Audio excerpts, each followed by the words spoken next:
ஜெய் ஸ்ரீ மாத்ரே நமக. ஜெய் குருதத், ஜெய் குரு பரசுராம். நமஸ்காரம். நான் கரூர்லேருந்து வல்சலா பணிக்கர், பிரசன்ன ஜோதிடர். இன்னைக்கு நம்ம குரோதி வருடத்துடைய தமிழ் புத்தாண்டு பலன்கள் மகர ராசிக்கு எப்படி இருக்குன்னு பார்க்க போறோங்க.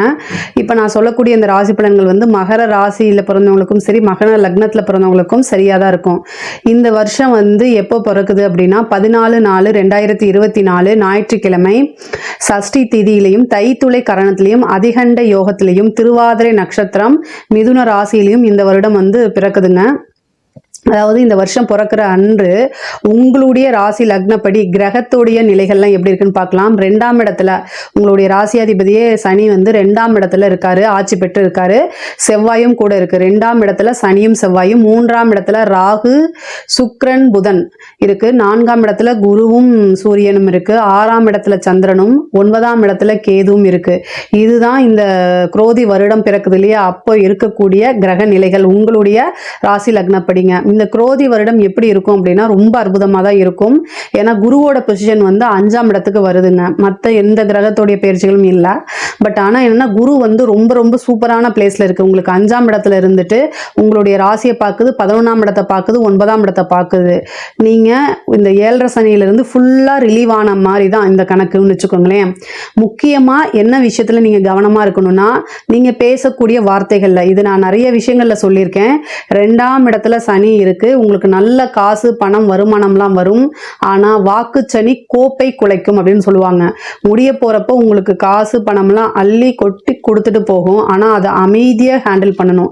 சனிக்கு ஆரவாரம் பிடிக்காது. ஸோ எந்த ஒரு விஷயத்தையும் என்ன செய்யணும், அமைதியா ஹேண்டில் பண்ணிட்டாலே 100% நீங்க எல்லா விஷயங்களையும் தொட்டதெல்லாமே சக்சஸ் ஆகுதும். பெரிய கோடீஸ்வரன் ஆகக்கூடிய அமைப்பு உறுதியாக இந்த வருஷம் உங்களுக்கு உண்டுங்க. குரோதி வருடத்தில் கோடீஸ்வரன் அது யாருக்கு பொருந்துமோ இல்லையோ மகர ராசிக்காரங்களுக்கு பொருந்துங்க.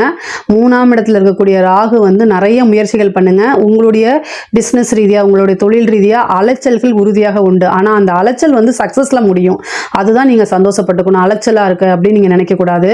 மகர ராசிக்காரங்க கொஞ்சம் நீங்கள் அந்த உங்களுடைய சோம்பேறித்தனத்தை விட்டுட்டு என்ன செய்யணும் அப்படின்னா, அலைச்சல் கடுமையான உழைப்பு இதை போட்டுட்டிங்கனாலே பல விஷயங்களை நீங்கள் என்ன செய்ய முடியும், சக்ஸஸ் பண்ண முடியும்.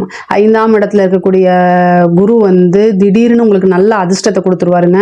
9ஆம் இடத்துல இருக்கக்கூடிய கேது நீண்ட தூர பிரயாணம், பிஸ்னஸ்க்காக நீங்கள் வெளி மாநிலமோ வெளிநாடோ அடிக்கடி போயிட்டு வர மாதிரி இருக்கும். ஆனால் அதனால கண்டிப்பாக ஆதாயம் தான். 11ஆம் இடத்தை குரு பார்க்குறாரு. லாபம்னா லாபம், கொள்ள லாபம் கிடைக்கிறதுக்கு வாய்ப்புகள் இருக்குது. அதாவது உத்தியோகத்தில் இருக்கவங்களுக்கு ப்ரொமோஷன்ஸ் கிடைக்கும். நீங்கள் ரொம்ப நாளாக ட்ரை பண்ணிட்டு இருந்த இடத்துக்கு போகிறதுக்கு வாய்ப்புகள் இருக்குது. இந்த இடத்துல உங்களை ட்ரான்ஸ்ஃபர் பண்ணியிருப்பாங்க. திரும்ப நீங்கள் ரிட்டர்ன் எங்கே போகணும்னு நினைக்கிறீங்களோ அதே பிளேஸ்க்கு ட்ரான்ஸ்ஃபர் கிடைக்கிறதுக்கு உறுதியாக வாய்ப்புகள் உண்டு.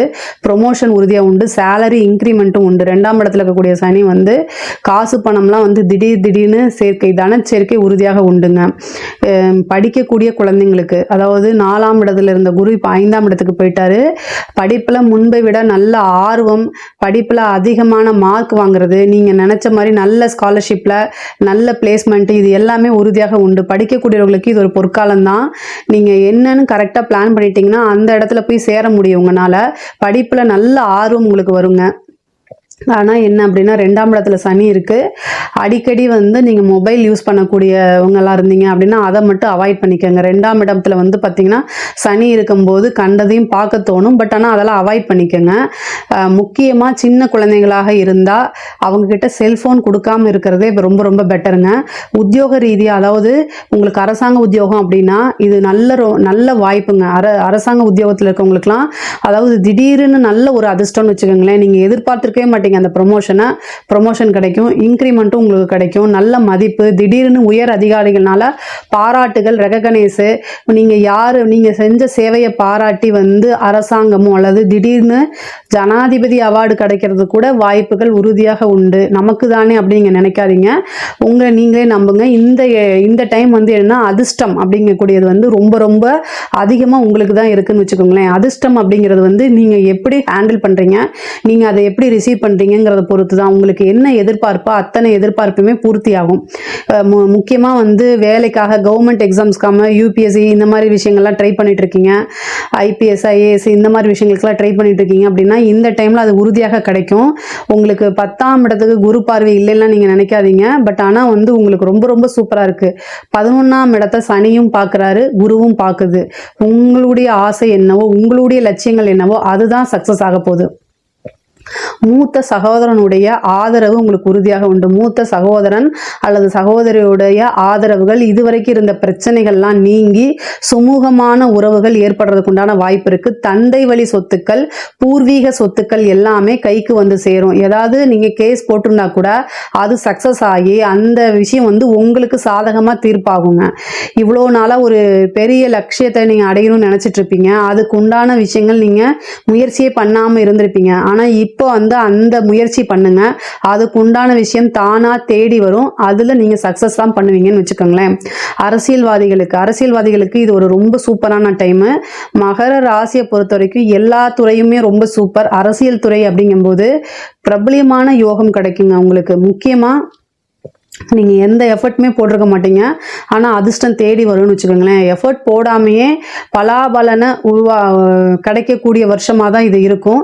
என்ன அரசியல்வாதியாக இருந்தால் பேசக்கூடிய விஷயங்களை ரொம்ப கவனமாக இருக்கணும். மீடியா கிட்ட பேசும்போது நீங்கள் பேசக்கூடிய விஷயம் வந்து நகைச்சுவையாக போகலாம், அது பிரபலியமாயிரும்னு வச்சுக்கோங்களேன். அப்படி இல்லைன்னா நீங்கள் கோவப்பட்டு பேசலாம், அது நெகட்டிவாக பப்ளிசிட்டி கொடுத்துடலாம். ஆனால் எப்படியா இருந்தாலும் பப்ளிசிட்டி தான். நீங்கள் ஒன்றுமே செஞ்சுருக்க மாட்டீங்க, ஒரு பிரபலியமாயிருவீங்க. அந்த மாதிரி அமைப்புகள்லாம் இந்த மகர ராசிக்கு வருது. அதே மாதிரி பெரிய பெரிய போஸ்டிங்கும் கிடைக்கிறதுக்கு உண்டான வாய்ப்புகள் இருக்கு. கலை சார்ந்தவங்களுக்கு மகர ராசி வந்து கலையில வந்து யாரெல்லாம் பெரிய ஆட்களா இருக்காங்களோ அவங்களாம் மகர ராசி தான் நிறைய பேர் இருக்காங்க. இந்த மகர ராசிக்காரங்களுக்கு இயற்கையாவே கலைங்கிறது ஒரு அம்சமாவே இருக்குன்னு வச்சுக்கோங்களேன். அவங்களுக்குள்ள இது ஒரு சூப்பரான காலம். 5ஆம் இடத்துல குரு வருது. நல்ல பெரிய பெரிய வாய்ப்புகள்லாம் வரும். வெளிநாடுகளுக்கு சென்று உங்களுடைய திறமைகள் வந்து காமிப்பீங்க. அது மூலியமா உங்களுக்கு நல்ல பொருளாதாரத்திலையும் வந்து நல்ல முன்னேற்றமும், உங்களுடைய கேரியர்லையும் ஒரு நல்ல மைல்கல்லா, உங்களுடைய கெரியர் சம்பந்தப்பட்ட விஷயங்கள்ல ஒரு பெரிய மைல்கல்லா இருக்கக்கூடிய ஆண்டா தான் இந்த குரோதி வருடம் அமைய போகுதுங்க. கலைத்துறையை சார்ந்தவங்களுக்கு நீங்க ரொம்ப ரொம்ப கரெக்டா யூஸ் பண்ணிக்கணும். அதே நேரத்தில் நீங்க போடக்கூடிய ஒரு பேட்டியோ அல்லது ஒரு வீடியோவோ எதுவா இருந்தாலும் யோசிச்சு போடணும். சம்டைம் நெகட்டிவ் ஆகிறதுக்கும் வாய்ப்பு இருக்கு. ஏன்னா சனியோடைய 2ஆம் இது. பட் ஆனா அவர் வந்து உங்களுக்கு ராசியாதிபதி தான். ஆனாலும் பேச்சு அப்படிங்கக்கூடியது வாக்குச்சனி கோப்பை குலைக்குன்னு சொல்றேன் இல்லையா, அது மாதிரி பேச்சு 2ஆம் இடத்துல இருந்து அஷ்டமத்தை பார்க்குதுங்க. பொதுவா மகர ராசியில் இருக்கக்கூடிய பெண்களுக்கு, அதாவது குடும்பத்தில் வந்து சிறு சிறு பிரச்சனைகள் வரலாம். 2ஆம் இடத்துல இருக்கக்கூடிய சனி வந்து அஷ்டமத்தை பார்க்குது. உங்கள் குடும்ப நபர்கள்கிட்ட என்ன பேசுறீங்க, எப்படி பேசுறீங்கன்னு கவனத்தோட பேசுங்க. உங்களோட இஷ்டப்படி பேசுனீங்க அப்படின்னா கண்டிப்பாக அது சண்டையிலையோ அல்லது மன சங்கடங்கள்லையோ போய் முடிஞ்சிடும். கணவனாக இருந்தாலும் மனைவியாக இருந்தாலும் ஒருவரை ஒருவர் அனுசரித்து செல்லக்கூடிய காலகட்டமாக இருக்குது. தாயாருடைய உடல்நிலையில் ரொம்ப கவனமாக இருக்கணும். அவங்களுக்கு வீண் மருத்துவ செலவுகள் ஆகிறதுக்கு அமைப்பு இருக்குது. அதனால அவங்களோட ஹெல்த் சம்மந்தப்பட்ட விஷயங்கள்ல ரொம்ப கவனமாக இருக்கணும். 3ஆம் இடத்துல சேரக்கூடிய கோச்சாரத்துல ராகு செவ்வாய் இருக்கு. குடும்பத்துல வந்து ரொம்ப பொறுமையா 40 நாளைக்கு ஹேண்டில் பண்ணணும். இல்லை அப்படின்னா அது பெரிய சண்டை, அது வந்து ஒரு இரத்த காயம் போற அளவுக்கு வர்றதுக்கு அமைப்பு இருக்கு. அதனால அந்த ஒரு விஷயங்கள்ல ரொம்ப ரொம்ப கவனமாக இருக்கணும். மகர ராசியை பொறுத்த வரைக்கும் நல்ல யோகம் இருக்கு. அதே நேரத்தில் ரிலேஷன்ஷிப்ல வந்து கடுமையான பாதிப்பும் இருக்கு. ஏன் அப்படின்னா 2ஆம் இடத்துல இருந்து அஷ்டமஸ்தானத்தை வந்து யாரு பார்க்கறான்னா சனி பார்க்குது. இந்த அஷ்டமஸ்தானத்தை பார்க்கும்போது பெண்களா இருந்தாலும் சரி ஆண்களா இருந்தாலும் சரி குடும்பத்துல அட்ஜஸ்ட் பண்ணி போறது ரொம்ப ரொம்ப முக்கியம். திருமண வாய்ப்பு இருக்கு அப்படின்னா 7ஆம் இடத்துக்கு குருவோடைய பார்வை இல்லை. ஆனால் உங்களுடைய தசாபுத்தியில் வந்து பார்த்தீங்கன்னா நல்ல உங்களுடைய ஜாதகத்தில் தசாபுத்தி நல்லா ஓடிட்டுருக்கு, 7ஆம் அதிபதியோட தசாபுத்தி ஓடிட்டுருக்குன்னா கண்டிப்பாக திருமணம் பண்ணலாம். ஏன்னா குரு 5லேருந்து 11 பார்க்குறாரு. ஒரு சிலருக்கு லவ் மேரேஜ் திடீர்னு ஆகிறதுக்கு வாய்ப்புகள் இருக்குது. உங்களுடைய காதல் வந்து வீட்டில் சொல்கிறதுக்கு பயப்பட்டீங்கன்னா இந்த டைம் 5ஆம் இடத்துல குரு வந்திருக்காரு. இந்த டைமில் எக்ஸ்போஸ் பண்ணுங்க. கண்டிப்பாக ஆதரவு அப்படிங்கிறது உறுதியாக உண்டுங்க. குழந்தை பாக்கியம் அப்படிங்கிறது இப்போது 5ஆம் இடத்துல குரு வந்திருக்காரு. இவ்வளவு நாளா குழந்தை இல்லைன்னா கூட இந்த டைமுக்கு ட்ரீட்மெண்ட்டுக்கு போங்க. புத்திர பாக்கியம் உறுதியாக உண்டு. குலதெய்வ வழிபாட்டை நீங்க உறுதியாக பண்ணணும். அப்பதான் அந்த புத்திர ஸ்தானத்தில் இருக்கக்கூடிய தோஷங்கள்லாம் நீங்கி குருவோட அனுகிரகம் கிடைக்கிறதுக்கு குலதெய்வ வழிபாடு முக்கியம். சித்தர்களுடைய வழிபாடு, சித்தர் ஜீவசமாதி வழிபாடு இந்த மாதிரி பண்ணும்போது குருவோடைய ஆதரவு பரிபூரணமா கிடைக்கும். குரு பலமும் வரும், புத்திர பாக்கியமும் உங்களுக்கு கிடைக்குங்க. பொதுவாக மகர ராசிக்காரங்களுக்கு அது பெண்களாக இருந்தாலும் சரி ஆண்களாக இருந்தாலும் சரி ஒரு அதிர்ஷ்டகரமான ஆண்டாக தான் இந்த வருஷம் இப்போ இருக்குது. இதில் வந்து என்னென்னா பேசக்கூடிய வார்த்தைகளை ரொம்ப கவனமாக இருக்கணும், தாயாருடைய உடல்நிலையில் கவனமாக இருக்கணும். மற்ற எல்லாமே உங்களுக்கு ரொம்ப அற்புதமாக இருக்குது. என்னென்ன அப்படின்னு நீங்கள் பிளான் போட்டு வச்சுக்கிட்டாலே எல்லாமே சக்ஸஸ் தாங்க. உங்களுடைய ஆசை அபிலாசைகள் எல்லாமே நிறைவேறக்கூடிய ஆண்டாக தான் இருக்குது. ஏதாவது சந்தேகங்கள் இதில் ஏதாவது சந்தேகங்கள் இருந்துச்சு அப்படின்னா கமெண்ட்ஸில் கேளுங்க, கண்டிப்பாக நான் ஆன்சர் பண்ணுறேன். நம்மளுடைய சேனலை லைக் பண்ணுங்கள், ஷேர் பண்ணுங்கள், சப்ஸ்கிரைப் பண்ணுங்கள். நன்றி, வணக்கம்.